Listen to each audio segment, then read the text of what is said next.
جو تمہارے دن میں ہے اس کو ادا کرنے والے، اور اگر یہ 3 حق ادا نہیں کرتے ہو تو مدرسے کے حق کے اندر کوتاہی کرنے والے شمار ہوں گے۔ کیا ہے وہ 3 حق؟ سن لو، کرتے ہو تو بہت اچھا، نہیں کرتے ہو تو آج سے اس بات کا تہیہ کرو کہ اب زندگی میں ہم ان حقوق کو ادا کر کے اپنی زندگی کو گزاریں گے۔ پہلا حق مدرسے کا کہ مدرسے کے ساتھ محبت کرو، مایا کرو، مدرسے کے ساتھ محبت، مدرسے کے اساتذہ، محترم، طلبہ، عمارت، جو کچھ بھی مدرسے کا ہے اس کے ساتھ محبت تم کو ہونی ہے۔ کیوں؟ اس لیے کہ مدرسے میں قرآن پڑھایا جاتا ہے، قرآن پڑھتے ہیں، پڑھاتے ہیں، قرآن کی نسبت پر مدرسہ ہے۔ تمہاری مدرسے سے محبت حقیقت میں اللہ کی کتاب قرآن کے ساتھ محبت ہے۔ دوسرا حق تمہارے اوپر، مدرسے کے اندر اپنے بچوں کو پڑھنے کے لیے بھیجو، بچیوں کو بھیجو۔ یہ بھی حق ہے ہر مسلمان پر کہ اپنے بچوں کو دین سکھلائے، قرآن سکھلائے، حدیث سکھلائے، رسول اللہ کے دین کی تعلیم دے۔ فرض کیا گیا ہے، لازم کیا گیا، جیسے نماز فرض، روزہ فرض، قرآن فرض، اسی طریقے سے نماز، روزے، قرآن کو کا جو علم ہے اس علم کو حاصل کرنا بھی ہر مسلمان مرد اور عورت کے اوپر فرض اور لازم کیا گیا ہے۔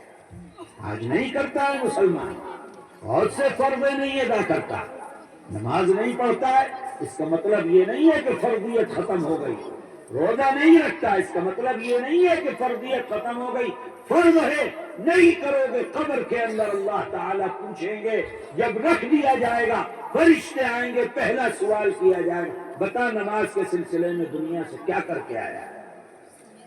اے میرے بھائیوں، آپ کے اوپر فرض ہے کہ اپنے بچوں کو اور بچیوں کو دین پڑھنے کے لیے مدرسے کے اندر بھیجو۔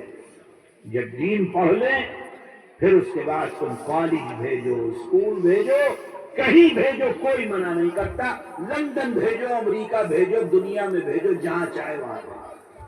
کیا ہوگا؟ اگر مدرسہ پڑھا ہوا ہوگا تو اپنے بھی دین کی حفاظت کرے گا، ایمان کی، اور اپنے بچوں کے ایمان کی حفاظت کرے گا۔ آج دنیا کے اندر ہم دیکھ رہے ہیں سب سے زیادہ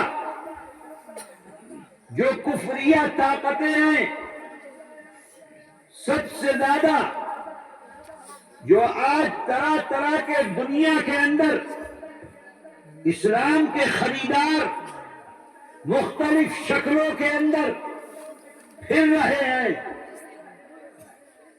وہ انہی لوگوں کو جو کالج اور اسکول، یونیورسٹیوں کے اندر صرف پڑھتے ہیں اور مدرسے نہیں جاتے، انہی کو وہ اپنے قبضے کے اندر کرتے ہیں۔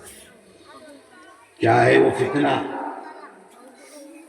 شیعیت کا ہو، چاہے وہ فتنہ قادیانیت کا ہو، چاہے وہ فتنہ ہندوازم کا ہو، چاہے وہ فتنہ شکیلیت کا ہو، جو بھی فتنے دنیا کے اندر ہیں، سب سے زیادہ اگر کوئی ان فتنوں سے متاثر ہوتا ہے وہی انسان ہوتا ہے جس نے دینی تعلیم کو حاصل نہیں کیا، صرف دنیا کی تعلیم حاصل کی۔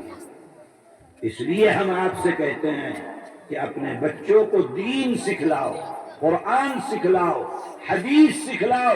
جب دین ان کے پاس رہے گا دنیا میں کہیں رہیں گے، اپنے دین کی حفاظت کریں گے، اپنے بچوں کے ایمان کی حفاظت کریں گے۔ تو دوسرا حق آپ کے اوپر ہے کہ اپنے بچوں کو دین سیکھنے کے لیے مدرسے کے اندر بھیجو۔ اور تیسرا حق مدرسے کا کہ آپ مدرسے کی جو ضرورت ہے اس ضرورت کو پورا کریں۔ طلبہ رہتے ہیں، ان کے کھانے کی ضرورت،